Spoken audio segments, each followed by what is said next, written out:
మీరు ఇక్కడ నుండి వెళ్ళేటప్పుడు అటు బయటికి వెళ్తా రోడ్లు ఏమన్నా రాళ్ళు దొరికితే ఏరుకుంటే కనీసం ఒకటనే ఏరుకోండి. అది నీట్గా ఉందా మురికి ఉందా కదా, మురికున్నా పర్వాలేదు, తీసుకుని వెళ్ళిపో. తీసుకుని వెళ్ళి ఏం చేస్తారో తెలుసా, భద్రంగా ఇంట్లో పెట్టుకోండి. ఎక్కడ పెడతారు? పొద్దుట్లు వేసింది కనబడాలి, పడుకునేటప్పుడు కనబడాలి, బయటికి వెళ్ళేటప్పుడు కనబడాలి, లోపలికి వచ్చినప్పుడు కనబడాలి. ఎందుకండి? హలో, డిస్క్లైమర్ ముందే, ఆ రాయిని మొక్కకండి. నేను చెప్పిందల్లా రాయి నీ కన్ను దృష్టి ఉండేలా పెట్టుకో. ఎందుకు? ఏం లేదు, ఈ మాట జ్ఞాపకం చేసుకో. నీవు దేవుని మహిమపరచకపోతే, నువ్వు చూస్తున్నావు చూడు, ఆ రాయి నీ పాత్రను అది తీసుకుంటుంది. నువ్వు చేయాల్సిన ఆరాధన అది చేస్తానికి సమర్థం నువ్వే కాదు. నీ ఈగో, నీ గర్వం, నీ స్వార్థం పొద్దున లేచిందే ఆ పౌడు చూడు ఏం పని ఆకులు వస్తుంది. ఈ కాక ఆ రాయి చూసి జ్ఞాపకం చేసుకో, ఒరే నేను స్తుతించకపోతే ఆ రాయి స్తుతిస్తుంది నా బదులుగా. నా దీవెనలో ఆ రాయికి ఎందుకు? నేను చేయాల్సిన పని నేను చేయకపోతే నా పని ఆ రాయి చేస్తుంది. అంటే మీకు ఇంకా ఫీలింగ్ అర్థం కాలేదేమో. ఇక్కడ అందరు పిల్లలే కదా, ఓకే. మీ నాన్న రోడ్లో ఒక అనాథన లేకపోతే దరిద్రుడిని తీసుకుని వచ్చి నువ్వు కూడా నా బిడ్డరా అనేసాడు. ఇప్పుడు నువ్వేమో ఎప్పుడు డాడీ ఐ లవ్ యూ చెప్పావు, డాడీ బాగున్నావా అని అడగవు. నానంటే ప్రేమ లేదు, ఎప్పుడు చూస్తే తిడతా ఉంటాడు. కానీ ఆ వచ్చిన బిడ్డ మాత్రం I love you daddy, I love you daddy, daddy తిన్నారా, డాడీ నీళ్ళు కావాలా, డాడీ బాగున్నారా అని నీ ముందే అడుగుతా ఉంది. ఎలాగుంటుంది? సుర్రన్నదా? ఎవరైతే నాన్నను పట్టుకుని అదే అంట, సిగ్గు ఉండాలి. నువ్వు స్తుతించకపోతే రాళ్ళు కూడా స్తుతిస్తాయని యేసు ప్రభువు చెప్పాడు, అవునా కాదా? స్తుతికి పాత్రుడు ఆయన, ఘనతకు అర్హుడు ఆయన. You better worship him. Know that you are created to worship God. You are created to worship him. If you don't worship, don't think nobody will worship. Even the stones can worship. అదే చెప్తున్నాడు యేసు ప్రభు. ఈ రాళ్ళు కూడా స్తుతిస్తాయి, జాగ్రత్త. కానీ you see, ఇంకా I can give you this one statement. ఈ రాళ్ళు కేకలు వేస్తాయి అన్నప్పుడు ఈరోజే ఆ రాళ్ళు వచ్చి కొద్దిగా ఒక చిన్న వాక్యం చెప్పాలని ఆశపడుతున్నాయి. చెప్పనమనా? Can I just translate it? Do you want me to tell? బైబిల్లో చాలా రాళ్ళు ఉంటాయా, బండలు, రాళ్ళు, ఇదంతా కలిపి. But then if you see for the stones, let me here tell you. I'll just go with the references so it'll be easy for me to go very fast. Bible చూసినప్పుడు కొన్ని రాళ్ళు ఉంటాయి. ఈరోజు పాత నిబంధన నుండి రావాలంటే లెట్స్ టాక్ విత్ మోసెస్. ఇశ్రాయేలీయులు ఎడారిలో నడుచుకుని పోతా ఉంటే ఆ ఎడారిలో వారిని ఒక బండ వెంబడించుకుంటూ వచ్చిందంట. బైబిల్లో తెలియజేయబడుతుంది, ఒక బండ వారిని వెంబడించుకుంటూ వచ్చిందంట. దేవుడు 2 సార్లు మోషేని బండను కొట్టమంటాడు, బండతో పని పెడతాడు. ఒకసారి కొట్టమంటాడు, రెండోసారి మాట్లాడమంటాడు. మొదటిసారి బండను కొట్టమంటాడు. బండను కొడితే ఏమొచ్చింది? నీరు వచ్చింది. మరలా వారు ఆ ఎడారిలో వెళ్తూ ఉండగా నీరు లేని సమయంలో వారు సలుగుతూ ఉన్నారు, అలుగుతూ ఉన్నారు, కంప్లైనింగ్. ఒకసారి బండలోంచి నీళ్ళు ఇచ్చారే, తృప్తి ఉంటుందా? మరలా అడుగుతున్నారు, మమ్మల్ని చంపటానికి ఇక్కడ తీసుకొచ్చాడా దేవుడా? ఇసిగిపోయాడంట మోషే. ఆ రెండోసారి దేవుడు అంటాడు, బండతో మాట్లాడు, బండకి చెప్పు. బండకి చెప్పు అంటే ఈయన వారి మీద ఉన్న ఫ్రస్ట్రేషన్కి ఏం చేశాడు తెలుసా? బండను కొట్టాడంట. నీరు కావాలా, చచ్చబడతా తయా ఏమో. కానీ మనుషుల మీద ఉన్న ఫ్రస్ట్రేషన్ బట్టి మోషే తన డెస్టినీ మిస్ అయ్యాడు, అవునా కాదా? వాగ్దాన భూమిలోకి వెళ్ళాడా? దేవుడు అన్నాడు, ఆహా నీలో తాడబడ్డా పో. వారు ఎట్లా చేశారు? ఈరోజు దేవుని దగ్గర ప్రభా వారు అట్లా ఉన్నారు కాబట్టి ఇట్లా చేశాను ప్రభా. No no no no no, maintain yourself. Maintain your character, maintain your integrity, maintain who you are. ఎందుకంటే యేసు ప్రభు బెస్ట్ ఎగ్జాంపుల్, ఆయన మెయింటైన్ చేశాడు. I will go there, but before here, ఈరోజు ఆ బండ మనతో చెప్పాలని ఆశపడుతుంది. ఇదిగో దేవుని స్తుతించు, నిన్ను తృప్తిపరచువాడు ఆయనే, నీ దాహమును తీర్చువాడు ఆయనే, నిన్ను ఈ ఎడారిలో కూడా పోషించి he will give you refreshing waters, he will make your life refreshed అని ఆ బండ చెప్తుంది. ఇంకో బండ ఉంది. ఈ బండ ఏంటంటే, యెహోషువ యొర్దాను నది దాటిన తర్వాత అక్కడ ఒక బండ తీసుకుని దాన్ని నిలబెట్టాడంట. ఆ బండ నిలబెట్టాడంట. ఈరోజు ఆ బండ చెప్తాను ఏంటి తెలుసా మనకు వచ్చి, ఇదిగో నీ జీవితంలో సముద్రము లాంటి పరిస్థితులు ఉండొచ్చు, ముందుకెళ్ళలేని అడ్డంకులు ఆటంకములు ఉండొచ్చు, నీకు ఇది ఇంపాసిబుల్ అని కనబడచ్చు. కానీ నువ్వు నమ్మిన దేవునికి సమస్తము సాధ్యము. విశ్వాసముతో అడుగుతీ నీ ముందున్న సముద్రం 2 పాయలు అవుతుంది. దేవుణ్ణి మోసుకుని ముందుకెళ్ళి, ఎందుకంటే అక్కడ జరిగింది ఏంటి, యాజకుల మందసపు పెట్టుకుని ఆ వారు కాలలాగా తట్టేటప్పటికి సముద్రం యొర్దాను నది 2 అయిందంట. So I will come back here, the Jordan river, sorry, అక్కడ యొర్దాను నది 2 పాయలు అవుతాం. అండ్ ఆ బండ ఈరోజు చెప్పేది, విశ్వాసంతో ముందుకెళ్ళు, నీ ముందు ఏ అడ్డంకులున్నా భయపడద్దు. దాని నెక్స్ట్ చెప్తే ఇంకా చాలా బండల మధ్యలో ఉన్నాయిలే, and just jumping for the sake of time. ఇలా లోయలో ఉండే ఒక బండ మాట్లాడుతుంది. ఆ బండలకి ఇంకొక 4 ఫ్రెండ్స్ ఉన్నారు, కానీ ఈ బండ మాత్రం ఛాంపియన్ అని పేరు వచ్చింది. ఎవరు తెలుసా ఆ బండ? పాపం ఇలా లోయ అంటే తెలీదు. ఆ ఇలా లోయలో నుండి ఒక బాలుడు వెళ్ళి 5 నున్నట్టు రాళ్ళు నేర్కున్నాడు. అందులో ఒకే రాయి తీశాడు, గిర్రని తిప్పాడు, పట్టుడు కొట్టాడు, తొప్పుడు పడ్డాడు. పడింది ఎవరో? 6 మూల జానుడు, 9.9 feet హైట్, 240 kilos వెయిట్. ఆ బలవంతుడు దుబ్బని ఒక్క రాయి బాలుడి చేతుల నుంచి పడ్డాడు.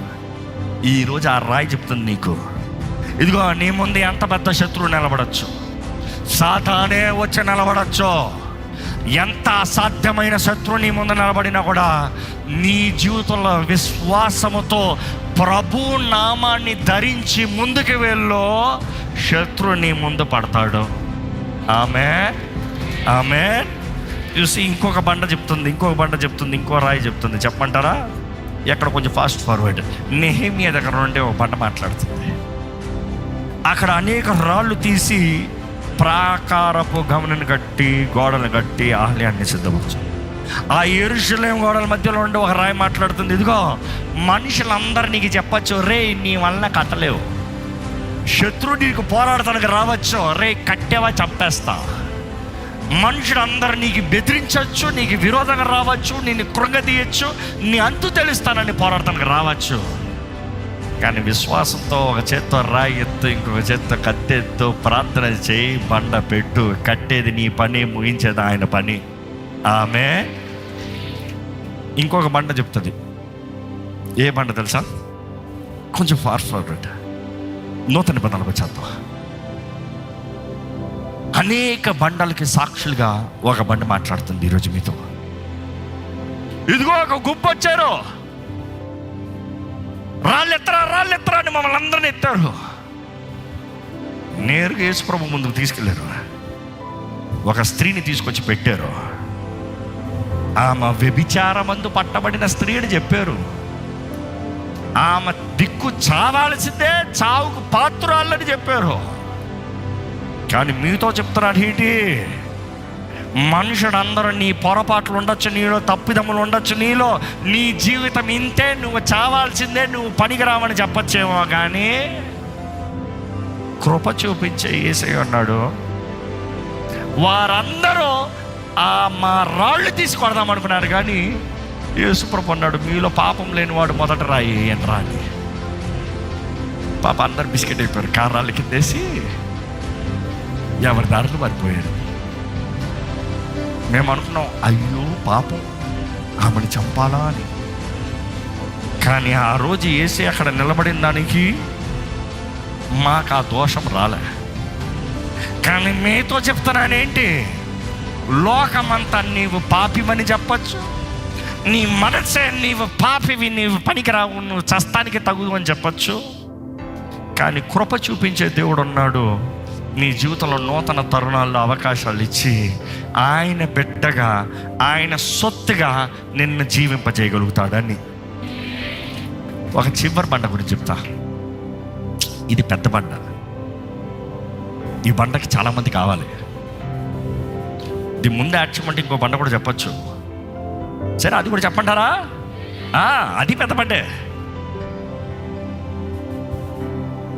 ఆ బండ లోపటికి ఒకడ ఫినిష్డ్ ఫుల్గా చుట్టు పెట్టి, వీడి చాప్టర్ ఓవర్, వీడు బ్రతుకు ఓవర్, ఇంకా అయిపోయింది వీడి జీవితం ఆయన లోపల కట్టి పెట్టేశారు. కానీ రాక వచ్చాడు ప్రభు. లేట్కి వచ్చినా చెప్పండి, డైలాగ్ తెలుసు కదా, లేటెస్ట్కి వచ్చాడు. వచ్చి ఆ బండను తొలగించండి అని చెప్పాడు. అంటే మనుషుడు అన్నాడు, బండను అడ్డు పెట్టి వీడి పని అయిపోయిందని అందరూ మర్చిపోసాగారు. కానీ ప్రభు వచ్చి, లాజరు లేచి బయటికి రా. ఈరోజు ఆ బండ చెప్పేది, నీ జీవితంలో చచ్చిన స్థితిలో నువ్వు ఉండొచ్చేమో, కానీ ప్రభు నీ దగ్గరకు నిన్ను దర్శిస్తానికి వస్తే, ప్రభు దర్శనం నువ్వు పొందుకుంటే, ప్రభు మాట ప్రకటిస్తే చాలు, నీ జీవితము తారుమారు అవుతుంది. చచ్చిన వాడు తిరిగి లేచి వస్తావు. ఇప్పుడు అసలు బండ దగ్గరకు వస్తా. పెద్ద బండ ఇది. సాతానే చెప్పాడు, అయిపోయాడురా, ఓవర్, ఫినిష్డ్. జయించానని వెర్రవీగాడు. దేవుణ్ణే చంపానని లాట పెట్టి మూత మూసి సీలు వేయించి, అంటే సంఖ్యలు వేయించి సీలు వేయించి, ఎవడన్నా ముట్టాడంతే చంపేస్తాను అన్నట్టు పెట్టాడు. మనుషుడిని ముట్టాలి. ఆ బండ చెప్తాను ఏంటి తెలుసా, 3 రోజుల లాప్ట ఆయన ఆత్మ కిందకెళ్ళి పైకి వచ్చాడు. ఆయన వస్తమే పైనుండి దోత దిగింది. దోత దిగుతమే సరే, లాట నుండి ఒక బాంబు పేలింది. ఆ బాంబు పేలిన దెబ్బకి నా మీద ఉన్న సంఖ్యలన్నీ చీలి ఊడిపడ్డాయి. చరిత్ర నిరూపిస్తుంది ఏంటి తెలుసా, it is documented. The centurion who watched over assignment of Jesus Christ. యేసు ప్రభు సిలువ వేయబడేలాగా చూసుకుంటాము, ఆయన చచ్చిపోయాడన్నది కన్ఫర్మ్ చేయించుకుంటాము. ఎందుకంటే ఆయనే చెప్తాడు, డొక్కలో పొడమంటాడు. పొడిచి చూసి కన్ఫర్మ్ చేయించుకున్నాడు ఆయనే. పాతి పెట్టేలాగా చూసుకుంది ఆయనే. సైనికులను ఆర్డర్ పెట్టింది ఆయనే. ఆ సీల్ స్టాంప్ కొట్టింది ఆయనే. చివరికి ఇది తెరవబడింది అన్నప్పుడు ఎలాగైంది ఇన్వెస్టిగేట్ చేసింది ఆయనే. ఆయన ఇన్వెస్టిగేట్ చేసినప్పుడు ఏమైంది తెలుసా, ఈ రాసి పెట్టి ఉన్నాయండి. It is documented.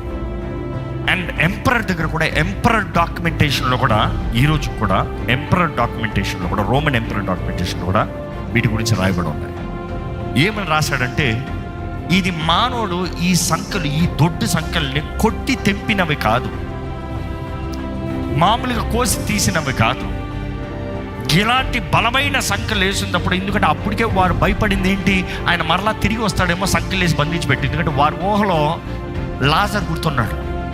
లాజరు లేచి బయటికి రా అంటే ఆయన బయటకు వచ్చేటప్పటికి తలుపు తీయమన్నారు కదా, బండను దొరలించమన్నాడు కదా. ఈ బండ లేకపోతే చచ్చినాడు, లోపల బయటకు వస్తాను ఉండదు, లోపటే ఉండి చేస్తాడు అనే ఫీలింగ్లో ఉన్నారు వాళ్ళు. కానీ జరిగింది ఏంటి, ఆ సంఖ్యలంట ఒక బాంబుకి పేలుస్తే ఒక తాడు ఎలాగ చీల్చి పడుతుందో, ఆ సంఖ్యలు అలాగ చీల్చి పడ్డాయంట. సో ఇది మానవుడు వలన అసాధ్యమో, ఏదో ఒక పెద్ద పవర్ లోపల నుండి చీల్చింది దీన్ని. ఆ పవర్ అంటాను పునరుద్ధానపు, చెప్పండి ధైర్యంగా, పునరుద్ధానపు శక్తి. ఆ పవర్ ఈరోజు ఎవరిలో ఉంటాడు తెలుసా, నాలో ఉంటాడు, నీలో ఉండడా? ప్రతి క్రీస్తు రక్తంలో కడగబడి క్రీస్తుతో నిబంధన చేయబడిన ప్రతి విశ్వాసులు ఉంటాడు, నమ్మితే ఆహ్వానిస్తే. చూసి ఆ బండ చెప్తుంది, సాతానే నీ పని అయిపోయింది అనుకోవచ్చు. సాతానే, మనుషులు కాదు, సాతానే నేను జయించాను అనుకోవచ్చు. సాతాను నిన్ను ఓడించాడు అనుకోవచ్చు, కానీ దేవుడి సమయం వచ్చినప్పుడు ఆయన పునరుద్ధానపు శక్తిని పంపించి నీ జీవితంలో ఉన్న బంధకాలన్నీ తెప్పివేసి నీ జీవితంలో కావాల్సిన విడుదల, నూతన ప్రారంభం. నెక్స్ట్ ఏంటి తెలుసా? ఘనమైన యేసు ప్రభు మహిమ శరీరంతో బయటకు వచ్చాడు, మామూలు శరీరంతో బయటకు రాలే. నువ్వు ముందు లాట్కి వెళ్ళిన దానికన్నా బయటకు వచ్చేటప్పుడు you will come back as a great warrior for Christ Jesus. Amen.